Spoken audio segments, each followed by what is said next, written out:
Habari, karibu Carol's Kitchen, na leo nawaletea recipe simple jinsi ya kutengeneza barafu ama ice za maziwa tamu sana na rahisi. Na kama ni za biashara, narudia tena, tumia juisi ya ubuyu pamoja na maziwa, kwa sababu huwezi kutumia maziwa peke yake, itakuwa cost. Nimetumia maziwa vikombe 2.5. Unaweza tumia maziwa yoyote, sio lazima ya box. Na utaweka corn flour kijiko kikubwa kimoja, na utaendelea kuchanganya. Baada ya hapo utaweka sukari gram 60 na maziwa ya unga vile utakavopenda. Kama hapo mnavyoona nimeweka sukari na maziwa ya unga. Hii inasaidia barafu zako ama ice kuendelea kuwa laini. Na utaweka vanilla kidogo, unaweza weka alki yoyote unaoipenda. Narudia tena, kama ice cream zako zitakuwa ni za biashara, chemsha ubuyu wako ama unga wa ubuyu kisha uchanganye na maziwa. Na baada ya usiachie mwiko, utaendelea kukoroga maziwa yako.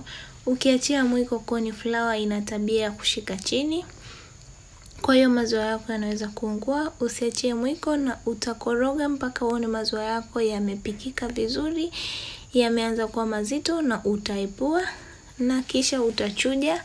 Video yangu ya kuchuja haijaonekana, lakini utachuja maziwa yako kutoa zile mabonge bonge, na nitayagawanya kwenye vikopo 2. Nataka kuweka rangi na ibaki maziwa kama maziwa.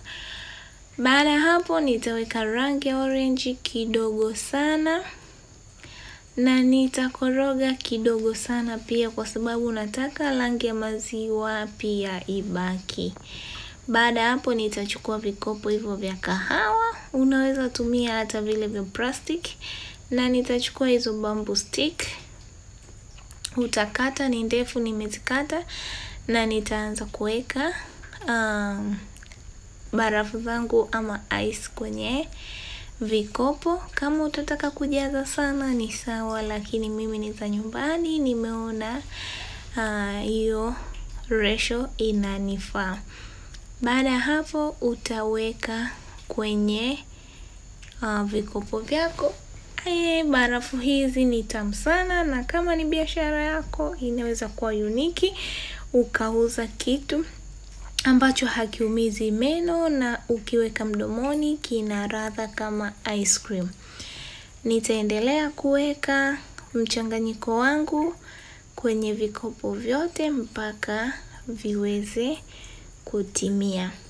Ukitumia mfuko pia ni sawa, sio lazima hivi vichupa. Hata mfuko wa barafu pia unafaa. Baada ya kumaliza utaweka usiku mzima au masaa 8 kwenye freezer, na kama mnavyoona imeganda vizuri. Nitachukua maji na nitaweka vikombe vyangu kwenye maji ili viweze kunisaidia kutoa kirahisi. Hakikisha haung'ang'anizi, na baada ya sekunde kadhaa nitaanza kuzitoa. Kama unavyoona zinatoka kiurahisi na zinaonyesha kabisa kwa macho ni laini sana sana. Basi utaendelea hivyo, na baada ya kutoa kama hivyo ndivyo ice cream zetu ama barafu zinavyoonekana, rahisi sana. Na kama utataka kuona za ubuyu, tembelea video zangu.